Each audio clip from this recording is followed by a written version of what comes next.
Let's try this again, shall we? Welcome to another edition of the It's Cavalier podcast. It's your boy, Mac. Tonight, our Cleveland Cavaliers took on the Detroit Pistons that are coached by a man that we all know very, very well, right? J.B. Bickerstaff, who helmed the Cleveland Cavaliers for a number of seasons and led them to a couple of different playoff runs. Didn't necessarily end in the fashion that we would have liked to during the JB era, but respect to what he has done for this Detroit Pistons team and all the success that they have had this year with Cade Cunningham blossoming into an all NBA caliber player in the running for most improved and whatnot. And some of the other pieces over there he's got playing very, very good basketball, whether that be Asar Thompson, who's looking like one of the best defenders in the league, one of the best young prospects out there. Jalen Duren put together a very, very efficient double-double on this season. They are just milking that roster with production from guys that coming into the season you probably just did not expect it coming from.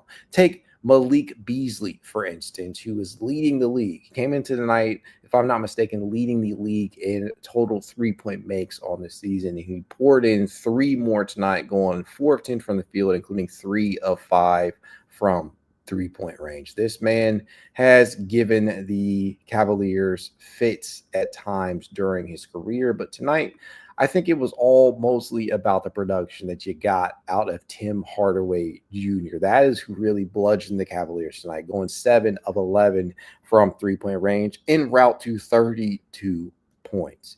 Really, honestly, JB, he was able to get the most out of some of the guys towards the back end of the rotation, right? You got Ron Holland contributed 10 points tonight. And I'm not really trying to crap on Ron Holland or anything, but Ron is not necessarily a piece. If you are the Cleveland Cavaliers, you have a top 10 defense on the season as a whole. It's not really a piece that you would think that would really hurt the Cavaliers. You got Isaiah Stewart, Beef Stew, a guy.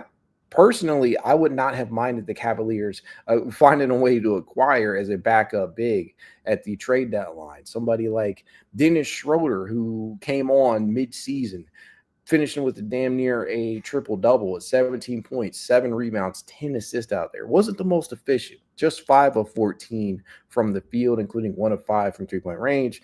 But they're getting production. That's my point. They're getting production from up and down the lineup. And while Cade Cunningham is one of those guys who just the entire offense tends to revolve around him on most nights when he is out there, you just don't really know what you're going to get from game to game when he isn't playing. So I was really curious to see how the Detroit Pistons would fare against a Cleveland Cavaliers team that on paper, at the very least, even without Ty Jerome, right, even without Max Strus, I was very curious to see who exactly would step up for Detroit. And you got that answer very, very quickly with Tim Hardaway Jr.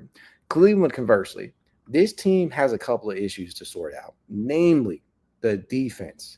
Defense has been god-awful post All-Star break. And in the last 10 games, the Cavaliers have a defensive rating entering tonight at 117.2. That is the 20th best mark in the league. And really, honestly, that's probably the wrong way to frame it. It's the 11th worst, right? Coming in at 20th, the 10th or 11th worst in the NBA during that stretch. Not necessarily a place that you want to be at if you are being considered a title contender. Now, there are a couple of different things, just to go through this really quickly, that people are going to look at in terms of tonight's game. One, the officiating. There were a ton of fouls called tonight, which led to a very, very long game. This game felt like it went on forever. The Cavaliers themselves drew 38 free throw attempts, and the Pistons drew 35. Anytime you have a combined 73 total free throw attempts in one game, you just know there were being fouls called left and right. There were 27 personal foul calls on the Cleveland side.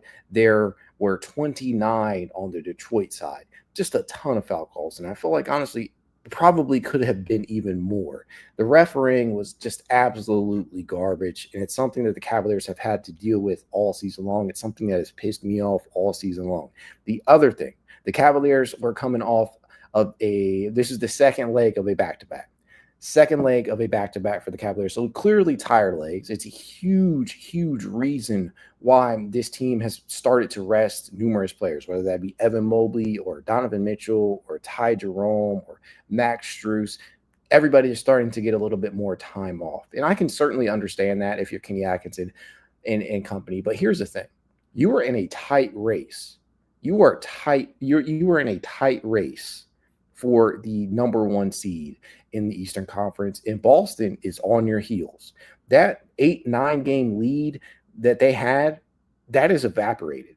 The Cavaliers are still very, very much in danger of losing the number 1 seed. Is it impossible for them to get out of this kind of rut that they're in? And yeah, I know that they came in winning the last couple of games, but they're clearly not playing up to their abilities. They're clearly not playing the same type of basketball with the same type of efficiency that they had pre-All-Star break.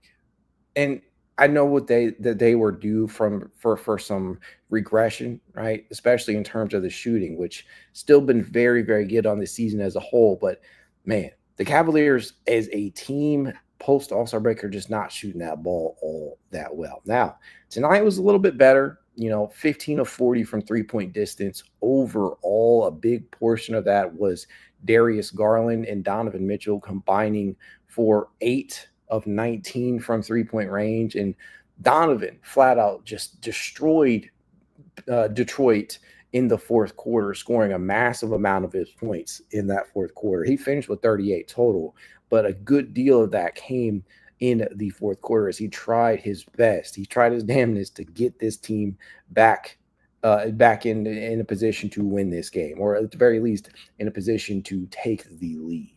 Valiant effort from Donovan Mitchell. But man, this is starting to really, really get annoying in terms of the defense and the rebounding.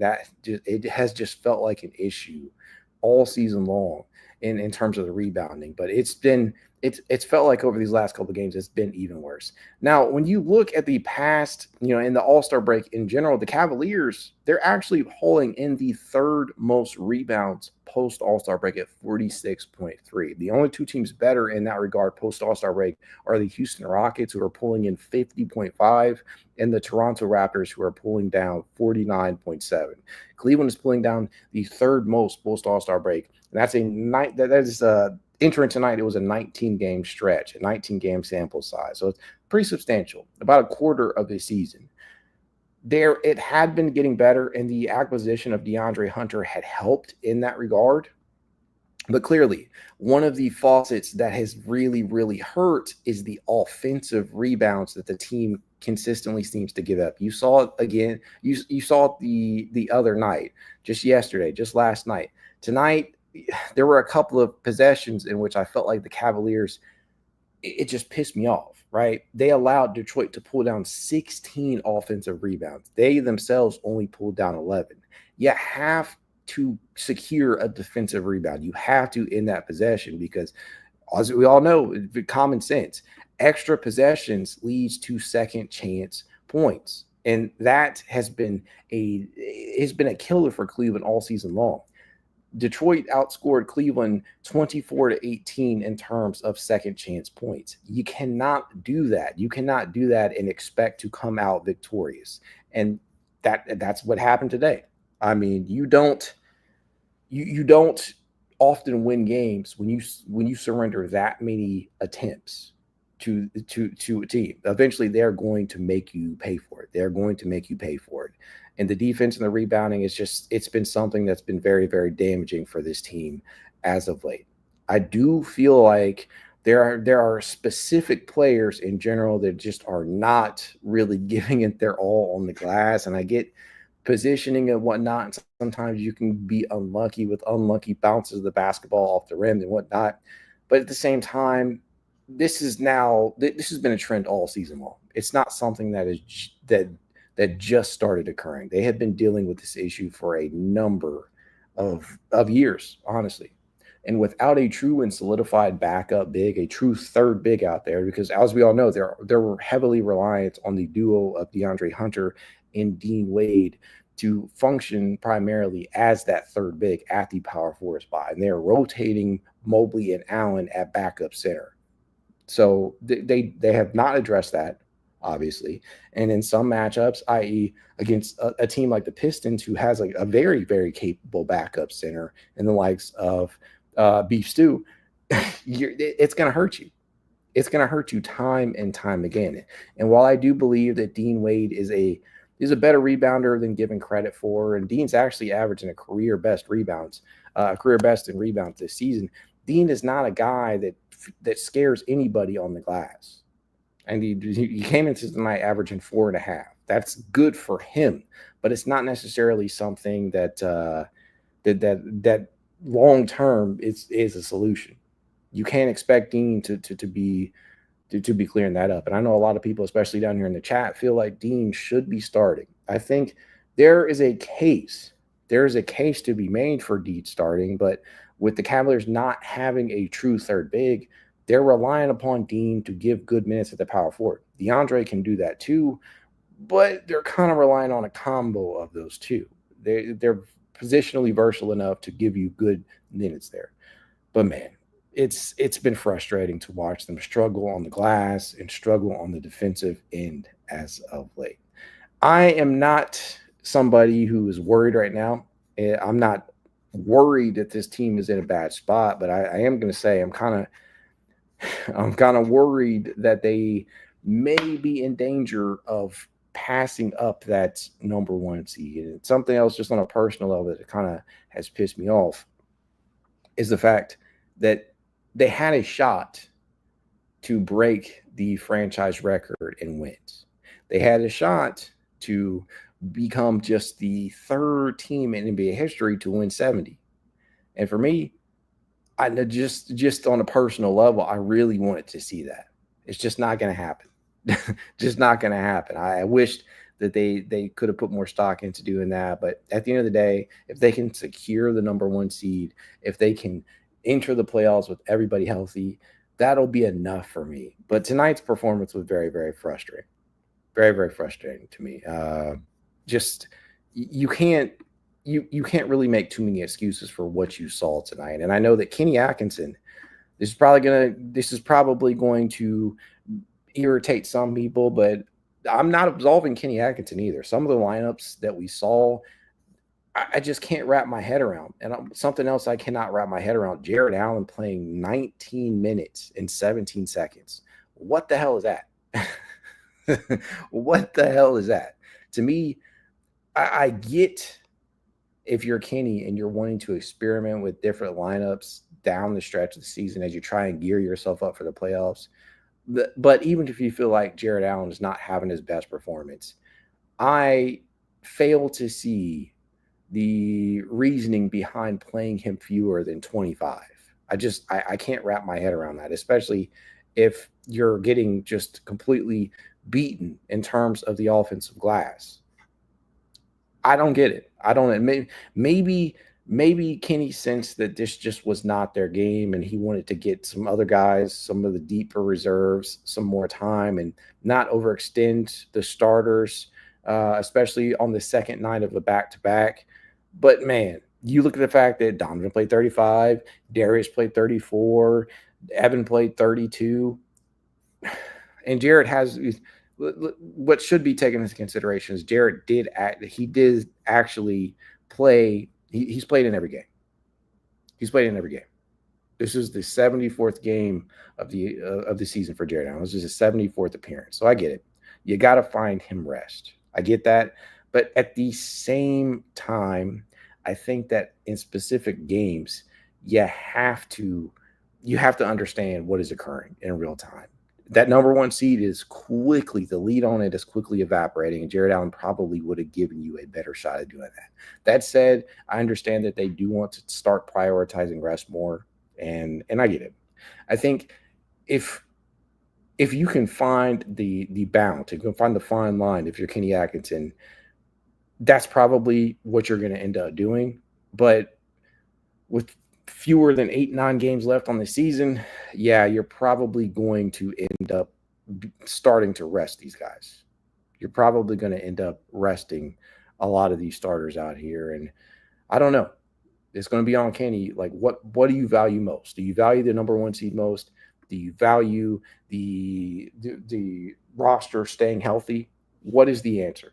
I don't know. At the end of the day, it's just one game. It's not the end of the world.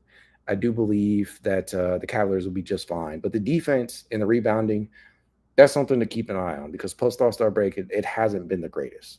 Has not been the greatest. I don't know. That's all I got for tonight. As I like to tell you guys, if you'd like to reach out to me, how I see D Jackson. I'm sorry. I'm going to answer a couple of these in the chat. It says, wait, Mac, how would we rest guys and keep the first seed? You have to. It's going to be a balancing act. There is no right or wrong answer that I can give in regards to that that's probably going to satisfy people. I think that you look at the games that you have left on your schedule. I mean, you have a good number of opponents that are probably going to be dangerous, right? You still have to play the Knicks. You still got another game against the Clippers. You got the Kings out there. Pacers, this is, you got the Pacers in 2 of the last 3 games of the season. These are teams that are going to be playoff and pushing for seeding. So if you're Cleveland and you enter tonight with if I'm not mistaken, 4.5 game lead on the first seed, you're going to have to figure out what are we trying to prioritize here the most, right? Is it rest? Is it making sure that all of your core players are rested up and healthy? Or is it getting the most favorable matchup that you can get? Because as of right now, and again, consider that there is the play-in tournament that has to take place. But if the season ended today and there was no play-in tournament, the Cavaliers would be facing off against the Orlando Magic. But as of right now, they could face off between anybody between the Atlanta Hawks, the Magic, the Bulls, and the Heat. And some of these teams may be easier than others, but at the end of the day, do the Cavaliers value getting the number one seed and trying to have an easier path to the playoffs, or do they want to have or do they want to have a healthy roster? I think you can accomplish both, but man, if you look at some of the games left on the season, it might be tough. It might be tough, which is why Kenny has already started to rest some of the stars and some of the key rotation pieces. And we've already seen that. But I don't know, man. That's about all I got to say on that. As I like to tell you guys, if you'd like to reach out to me now, you can. It's Cavalier_pod on Twitter, TikTok, Instagram, YouTube, and more. If you want to be added to the It's Cavalier Discord chat, you know what to do. Leave a rating, leave a review, send a screenshot, and send a review to itscavalier53@gmail.com, and I will send you said invite. If you want to support the podcast in a small but meaningful way, consider becoming a member over on Patreon. You can do so for as little as $1 a month. As always, go Cavs. Have a good night.